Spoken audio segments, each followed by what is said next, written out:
ជំរាបសួរលោកគ្រូនិងខ្ញុំឈ្មោះយីម៉ារីតាហើយថ្ងៃនេះផងដែរខ្ញុំមកធ្វើការតឡើងវាយបន្ទុក server នៅលើ VisualBox តែមុននឹងយើងចូលទៅដល់យើងត្រូវតឡើងVisualBox សិនបន្ទាប់មកយើងចុច save រក VisualBox website របស់វាហ្នឹងហើយមកដល់កន្លែងនេះយើងចុចយក Windows ដោយសារយើងប្រើលើ Windows អញ្ចឹងយើង download មកតែកន្លែងហ្នឹងខ្ញុំ download ហើយអញ្ចឹងយើងបិទវិញ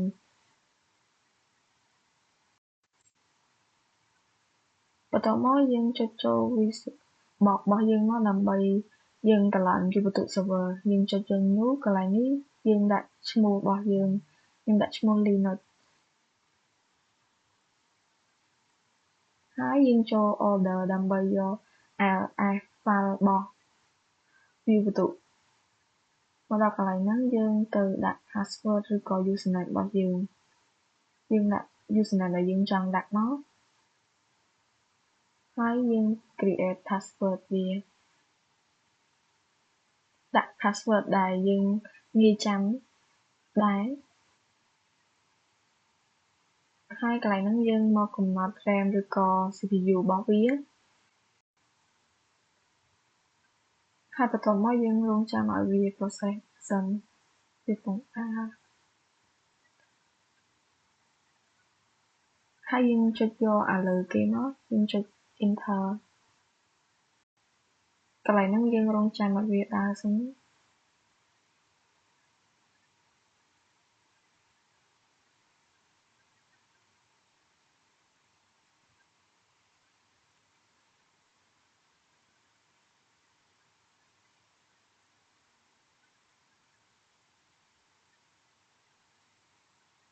យើងចុច enter មកយើងរង់ចាំវាឲ្យវាដើរអស់សិន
បន្ទាប់មកយើង log user របស់យើងមកឈ្មោះអីហើយនិង password ដែលយើងបានដាក់របស់ username របស់យើងហ្នឹងហើយមកដល់កន្លែងនេះយើងសរសេរពាក្យ sudo apt update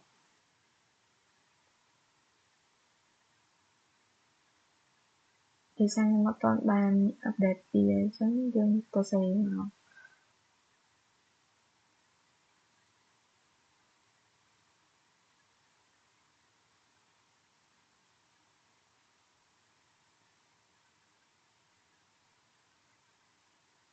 បន្តមកទៀតយើង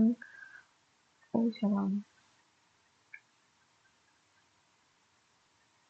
ហើយមកដល់កន្លែងហ្នឹងយើងទៅសេពាក្យដែលលោកគ្រូបានដាក់ឲ្យយើង who am I ដើម្បីឲ្យដឹងថា user មួយហ្នឹងបោះយើងអត់អញ្ចឹងយើងទៅសេវាមក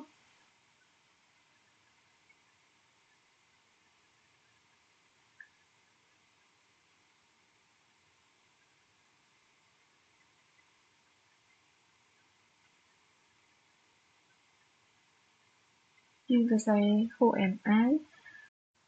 បន្តមកវានឹង load ថា user ហ្នឹងឈ្មោះ who am I បន្តមកទៀតយើងទៅសេពាក្យ pwd ដើម្បីដឹងថាយើងនៅក្នុង user របស់ជំរាបសួរលោកគ្រូនាងខ្ញុំឈ្មោះយីម៉ារីតាមកពីក្រុម IU30 ហើយឥឡូវនេះខ្ញុំធ្វើវីដេអូពី command line ខ្លះៗដែលយើងប្រើនៅក្នុង Linux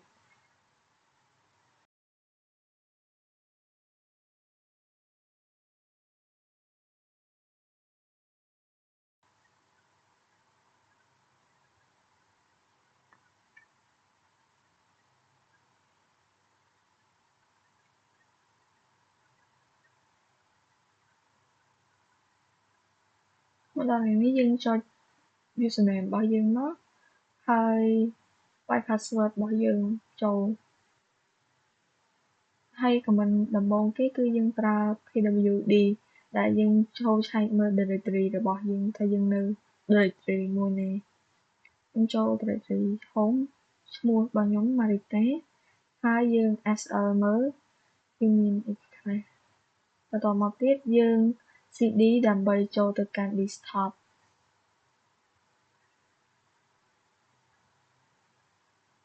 ហើយយើងចុចcd ដើ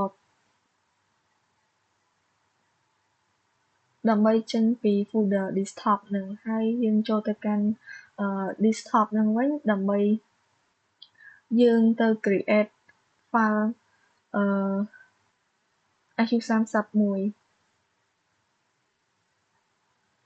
យើងចុច command mkdir ហ្នឹងមកហើយយើងដាក់ IQ30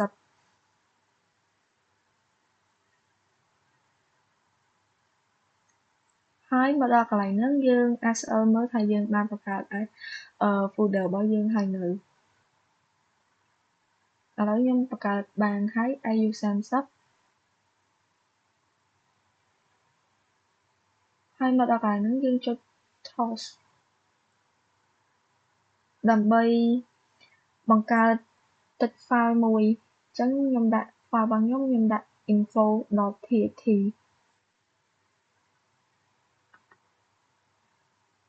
ហើយយើងបង្កើតហើយបន្តមកយើង sl វាមើលថាយើងបានបង្កើតរួចឬនៅ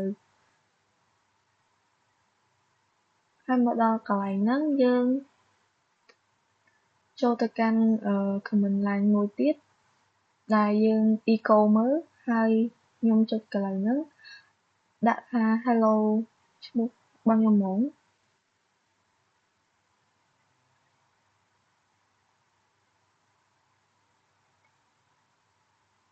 ហើយយើង enter មកហើយបន្តមកទៀតយើងចុចចូលទៅក្នុង command echo ហ្នឹងម្ដងទៀតដើម្បីយកអា hello Yimarita ហ្នឹងទៅកាន់អា file ដែលយើងបានបង្កើត info.txt ហ្នឹង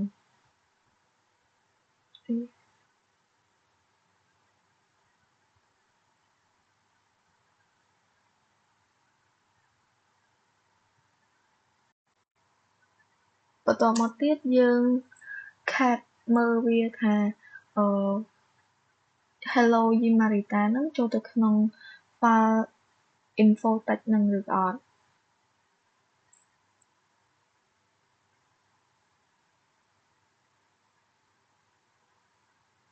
យើង enter មក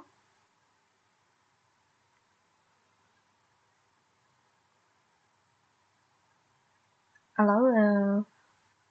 យើងសរសេរហ្នឹងគឺវា input ចូលទៅក្នុង file info tt ហ្នឹងហើយបន្ទាប់មកយើងចុច nano ដើម្បីបញ្ចូលព័ត៌មានក្នុងទឹក file ហ្នឹង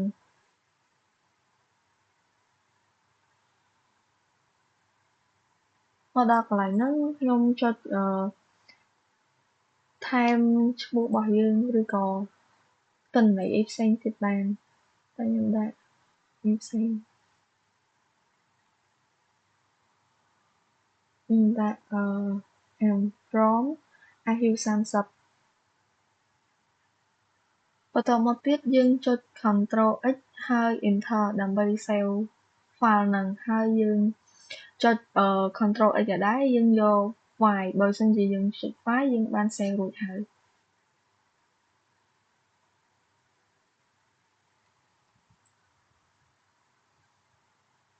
ហើយបន្តមកយើងចុច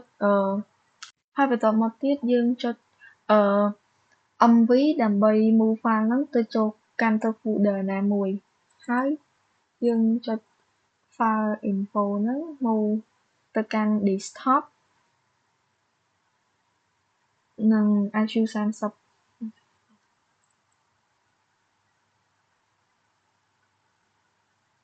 ដល់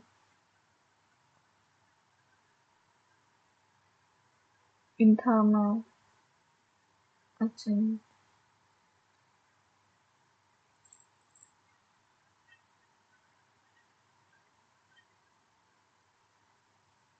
តោះមកយើង SL មើលដើម្បីថាវាចូលទៅកាន់ IQ30 នៅយើងចូល file វាបានចូលទៅកាន់IQ30 នឹងហើយ folder បន្ទាប់មកយើង RM ដើម្បី delete file info ហ្នឹងចេញប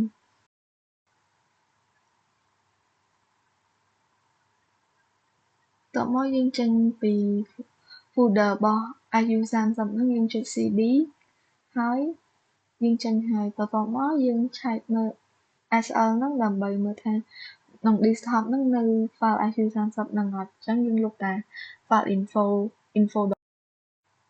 បន្តមកទៀតខ្ញុំចុច comment មួយrm dir ដើម្បីលុបfile ហ្នឹងចេញពី directory ដាក់ IQ30 ហើយយើង SL មើលថាយើងបានលុបវាចេញពី desktop នៅអញ្ចឹងវាលុបបានសម្រាប់ហើយបន្ទាប់មកយើង uname ហ្នឹងដើម្បីចូលទៅកាន់Sole Operation System ដែលយើងកំពុងប្រើប្រាស់ហ្នឹងអញ្ចឹងវាចេញមក Linux បន្តមកទៀតយើងដាក់hostname ហ្នឹងគឺជាឈ្មោះដែលវាមាននៅក្នុងយូរបន្ទុកយើងចុច enter ទៀតមកដល់កន្លែងហ្នឹងយើងចុចsudo apt update ដើម្បី update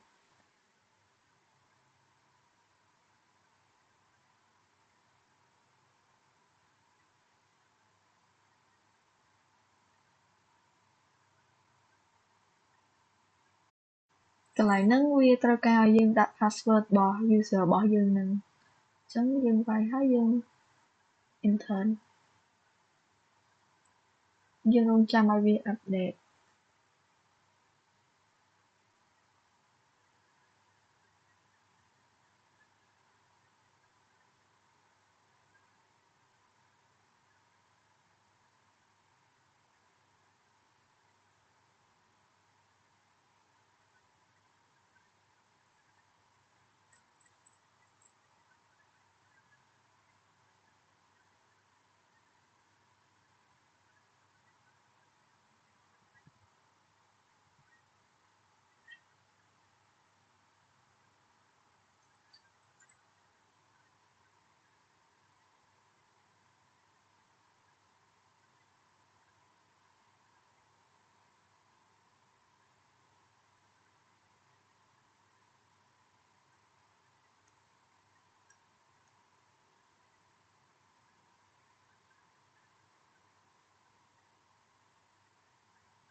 បន្តមកទៀតយើងត្រូវចុច comment មួយទៀត sudo apt upgrade ដើម្បី upgrade វា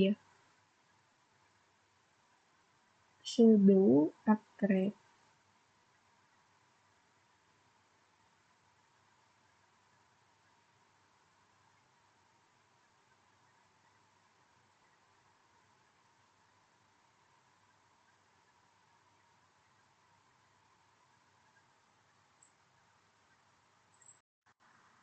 ហើយសម្រាប់ comment ថ្ងៃហ្នឹងមានតែប៉ុណ្្នឹងទេសូមអរគុណលោកគ្រូ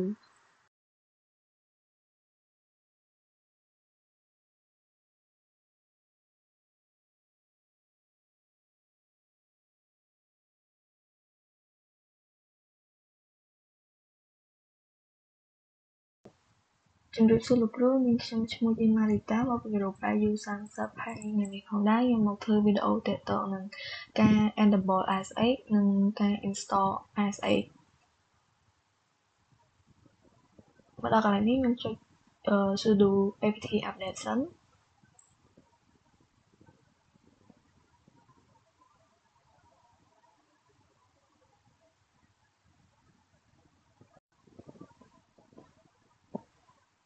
ដល់មកដល់កន្លែងនេះយើងចុច command install IS8 យើងមក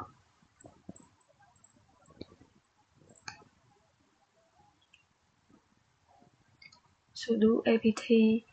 install open IS8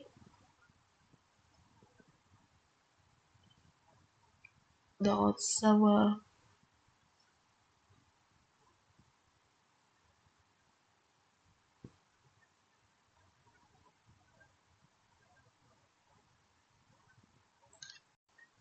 បន្តមកកន្លែងនេះវាសួរឲ្យយើងថាចុច no ឬក៏ yes អញ្ចឹងខ្ញុំចុច y មក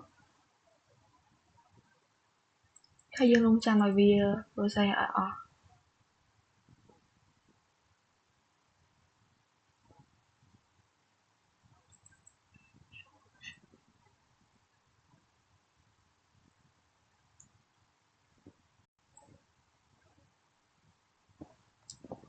ឥឡូវវាសាកសេះហើយបន្ទាប់មកយើងចុច command sudo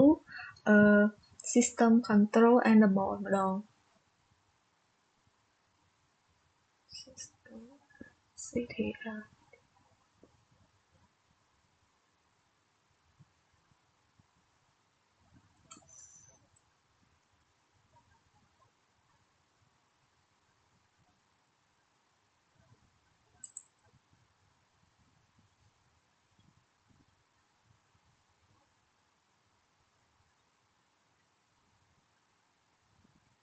s8 ហើយមកដល់កន្លែងហ្នឹងយើងចុចទៅ sudo system control អត់ដែរតែយើងដាក់ setter ម្ដង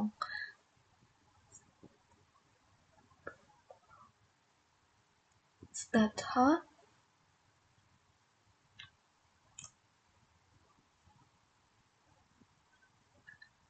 IS8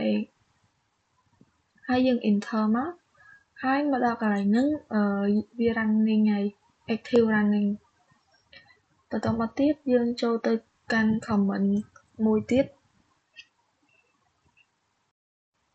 យើងចុច sudo ufw allow IS8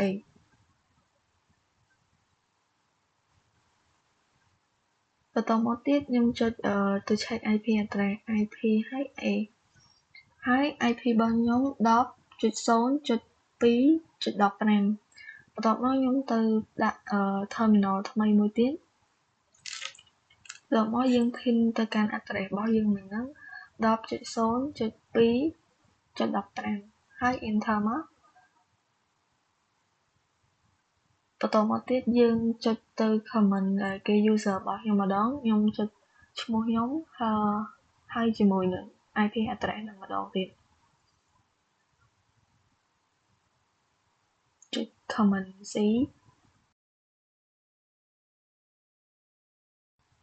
បន្តមកខ្ញុំចុចចូលទៅកាន់ comment user របស់ខ្ញុំឈ្មោះរបស់ខ្ញុំហើយនឹង IP address ហ្នឹង IS8 Marita at 10.0.2.15 ហើយ enter មក ហើយកន្លែងហ្នឹងវាសួរយើងថា connect អត់ចឹងយើងចុច Y មកវាឲ្យទៅសេពាក្យពេញ Yeah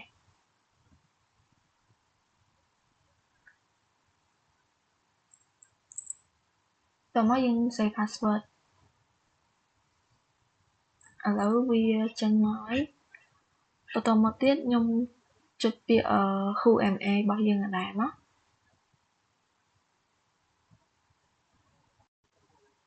បន្តមកយើងទៅសេhost name របស់យើងដែរទៀតមក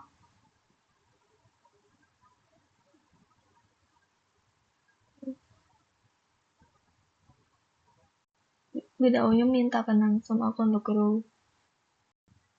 ជំរាបសួរលោកគ្រូនិងសួស្តីមិត្តភ័ក្តិទាំងអស់គ្នាថ្ងៃនេះផងដែរខ្ញុំមកធ្វើវីដេអូទាក់ទងនឹង common check hardware និង system control នៅក្នុង Pop OS របស់យើងហើយឥឡូវនេះខ្ញុំចុច command ls CPU ដើម្បី check មើល information របស់ CPU នៅក្នុងម៉ាស៊ីនរបស់យើងបន្ទាប់មកវានឹងបង្ហាញថា CPU យើងមានប៉ុន្មាន bit អីហ្នឹងហើយបន្ទាប់មកទៀតខ្ញុំចុចទៅ command sudo apt install htop ដើម្បីត្រួតពិនិត្យ processor និង resource របស់វា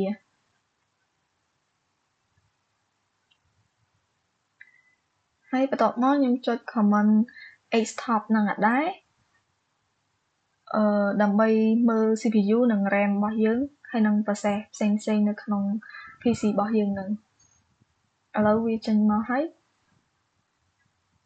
បន្ទាប់មកទៀតខ្ញុំប្រើ command free.h ដើម្បីមើល RAM ឬក៏ memory របស់យើងហ្នឹង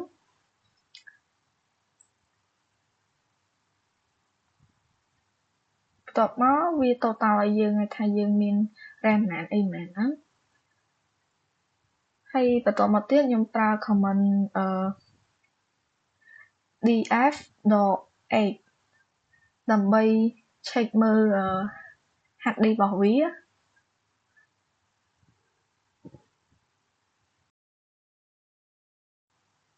បន្ទាប់មកទៀតខ្ញុំប្រើ command ls blk ហ្នឹងដើម្បី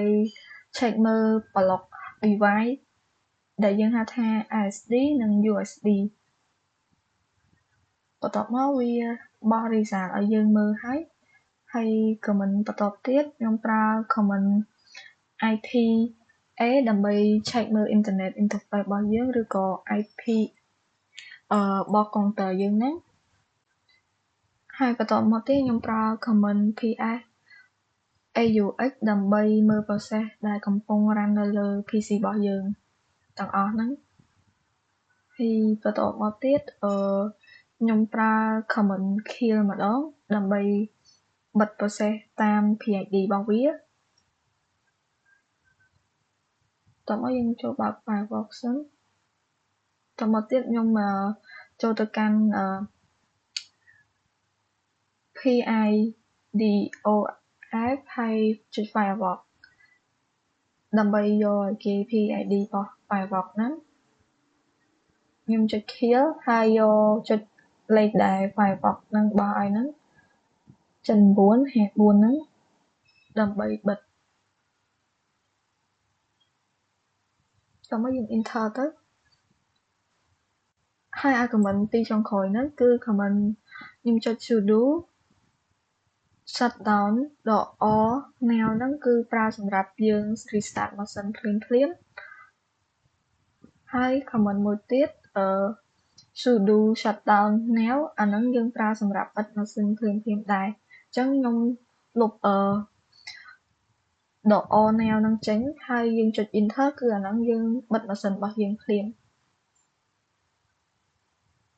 ហើយឥឡូវវីដេអូរបស់ខ្ញុំមានតែប៉ុណ្្នឹងទេសូមអរគុណលោកគ្រូ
ជំរាបសួរលោកគ្រូនាងខ្ញុំឈ្មោះយីម៉ារីតាមកពីក្រុម IU 30ហើយឥឡូវខ្ញុំមកធ្វើវីដេអូតាក់ទងនឹងការបង្កើត user ថ្មីមួយនៅក្នុង user root របស់យើងហើយជាដំបូងខ្ញុំចុច who am I ដើម្បីមើល user របស់យើងហើយបន្ទាប់មកទៀតខ្ញុំចុចpwd ដើម្បី check មើល directory របស់វាឥឡូវវានៅក្នុង home directory របស់យីម៉ារីតាបន្ទាប់មកខ្ញុំចុចបង្កើត user ថ្មីមួយដែលខ្ញុំដាក់ឈ្មោះថាមីតាខ្ញុំចុច sudo use add ហើយដាក់ឈ្មោះតមកយើង /bin បេះទៅទៀត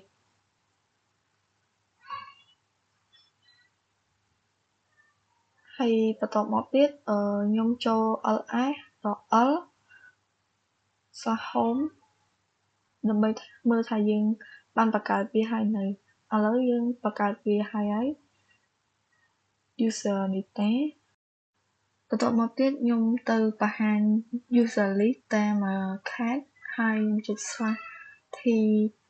etc.e/path.wd យើង enter ឥឡូវវាចេញរីសារហើយឈ្មោះ user ដែលយើងទៅបង្កើតហ្នឹងវីតាហើយដើម្បីយើងចូលទៅកាន់ user ហ្នឹងកើតចឹងខ្ញុំទៅបង្កើត user ឲ្យ user នីតាហ្នឹងសិនខ្ញុំចុច sudo ហើយ passwd បង្កើត user ថ្មីយើងដាក់ឈ្មោះ user របស់នីតាហ្នឹងមកហើយ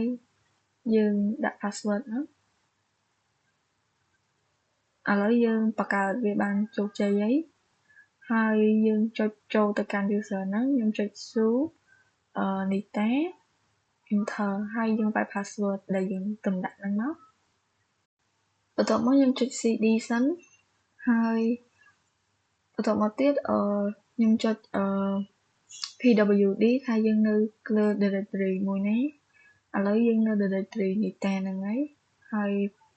បន្ទាប់មកខ្ញុំបង្កើត folder មួយខ្ញុំដាក់ mkd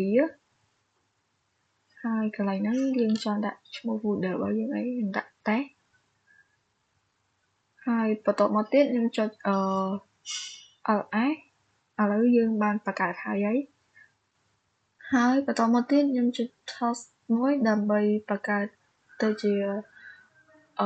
file tt ដាក់ info.tt តោះមកយើង enter មកហើយខ្ញុំ ls មើលវាឥ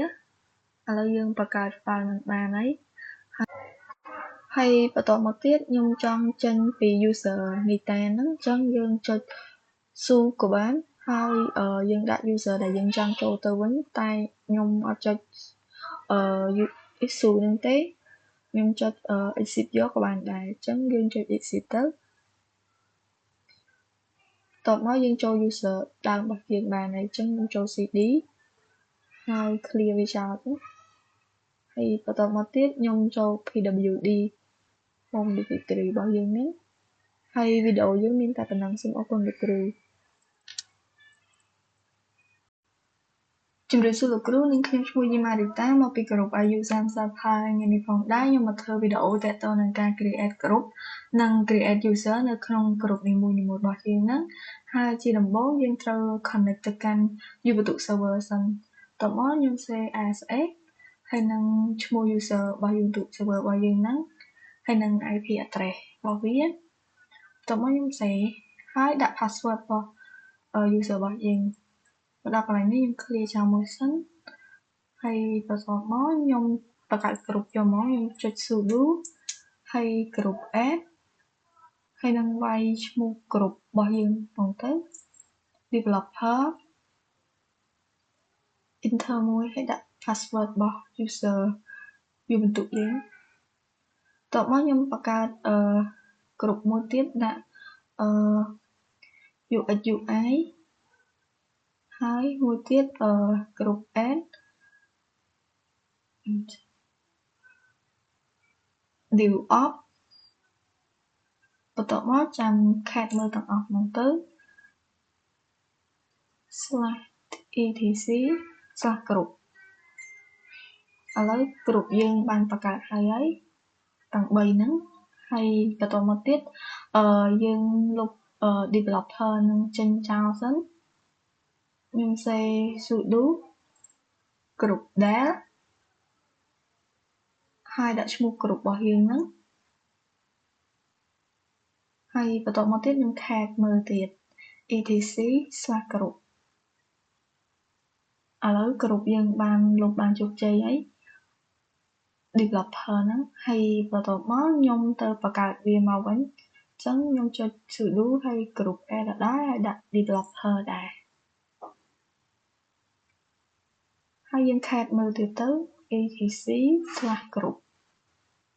ហើយបន្តមកទៀតខ្ញុំទៅបង្កើតfile .tt បង្កើត UI UI ទី dev up ហើយនិង developer ហ្នឹងបង្កើត file tt ទៀតអញ្ចឹងខ្ញុំប្រើ tosh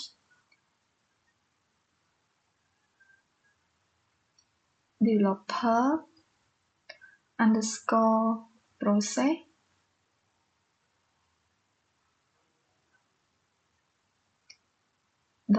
.tt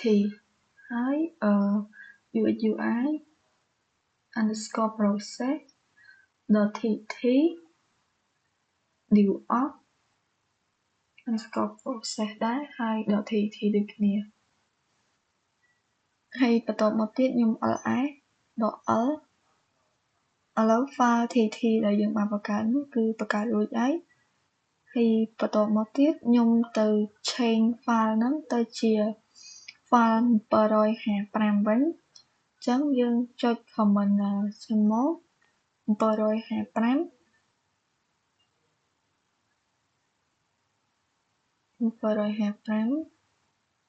ហើយឈ្មោះ developer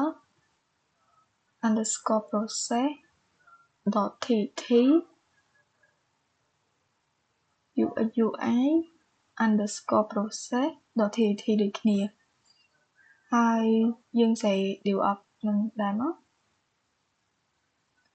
underscore process .tt enter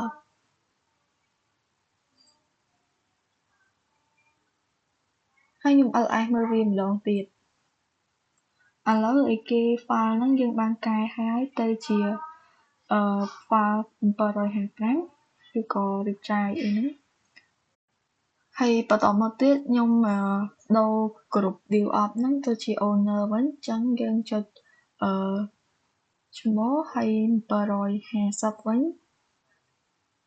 ខ្ញុំដូរ dev up ហ្នឹង750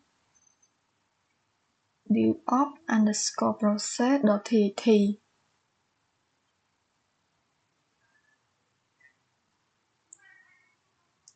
ហើយ enter មកហើយខ្ញុំ ls មើលវាម្ដងទៀតឥឡូវយើង dev up ហ្នឹងយើងបានកែទៅជា owner ម្ដងឥឡូវយើងកែហើយជាហ៊ានបន្តទៀតខ្ញុំទៅ nano នៅក្នុង dev up ហ្នឹង process.tt enter ហើយកន្លែងនេះខ្ញុំដាក់ចំណាំវាដាក់ថា hello dev up ចឹងចោះឬក៏យើង say អីផ្សេងក៏បានតែខ្ញុំដាក់ hello dev up ទៅហើយបន្តមកទៀតខ្ញុំត្រូវការទៅ change group developer ហ្នឹងដោយសារកន្លែង group នោះវាជាប់ឈ្មោះខ្ញុំអញ្ចឹងខ្ញុំ change ដាក់ជា developer វិញ developer ហើយclick ទៅ say developer underscore process .tt ហើយមួយទៀតយើងទៅ say UI underscore process .tt ដូចគ្នាហើយ dev up នេះ underscore process .tt នេះ .tt ហើយយើង ls មើលវាទៀតទៅ កន្លែងនេះច្រឡំដូរដាក់ developer ទាំងអស់អញ្ចឹងយើងកែវិញកែមួយហ្នឹងតោះមកខ្ញុំទៅ sudo កែវាម្ដងទៀតដោយសារខ្ញុំច្រឡំដាក់ developer ទាំងអស់បាត់ហើយមកយើងចុចsudo change group ហើយdev underscore process .tet process .tet ហើយ enter មក sudo មួយទៀតហើយ change UI ហើយ UI underscore process .tt ដូចគ្នា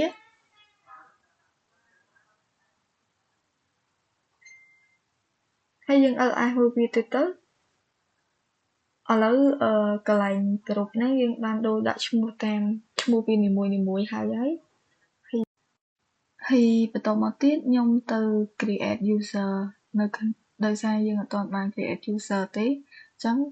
ខ្ញុំបង្កើត user ទៅដាក់ក្នុងនេះរបស់យើងហ្នឹងគ្រប់នីមួយៗរបស់យើងហ្នឹងបន្តមក user developer ហើយកន្លែងនេះយើងដាក់ password ឲ្យ user របស់យើងហ្នឹងហើយ file ម្ដងទៀតកន្លែងនេះខ្ញុំដាក់ user developer អាដែរចុះកន្លែងនេះយើងចុច enter ហូតទៅចប់មកកន្លែងនេះយើងចុច yes ហើយខ្ញុំចុច sudo បង្កើត user develop ហើយនឹង UI ទៀតមក add user develop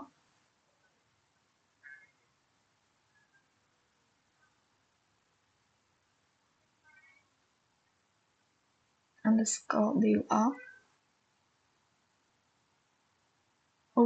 កន្លែងហ្នឹង error ដោយសារច្រឡំសេអក្សរធំបាត់ហើយឥឡូវខ្ញុំបង្កើតម្ដងទៀតយើងចុចsudo add user underscore develop ហើយយើង enter មកកន្លែងនេះយើងដាក់ password សេដែរ password របស់យើងហើយ username នេះយើងដាក់ user develop ចុះហើយកន្លែងហ្នឹងខ្ញុំ enter រហូតហើយយើងចុច yes មកហើយយើងចុច sudo បង្កើត user UI ម្ដង user underscore UI enter ហើយយើងដាក់ password កន្លែងហ្នឹងខ្ញុំដាក់ password ហើយមកដល់កន្លែងនេះខ្ញុំដាក់ user UI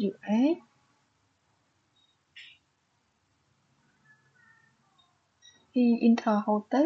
កន្លែងហ្នឹងយើងចុច yes ដែរហើយបន្តមកទៀតខ្ញុំចុច command garden password wd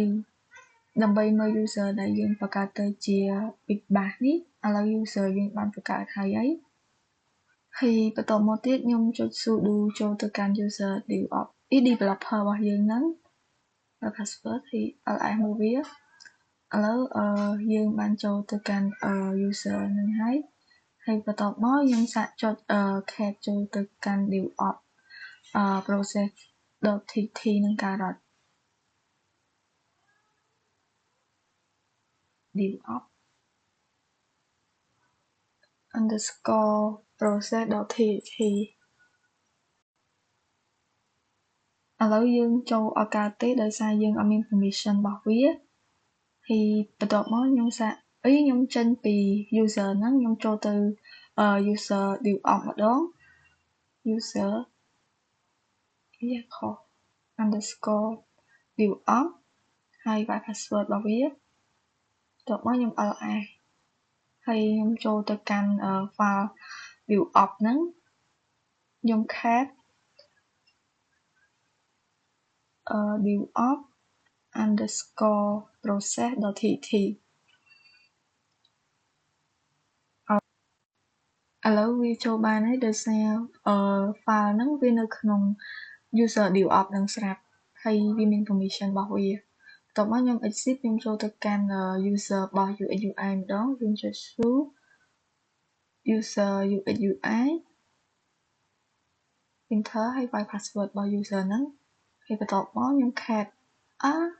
ច្រឡំ ls មើលសិនហើយយើង cat ទៅកាន់នៃគេ file devops នឹងដដែលថាវាចូលអត់ឥឡូវវាអត់ចូលទេដោយសារអត់មាន permission ដូច user devops នឹងហើយវីដេអូរបស់យើងមកដល់ទីបញ្ចប់សូមអរគុណលោកគ្រូ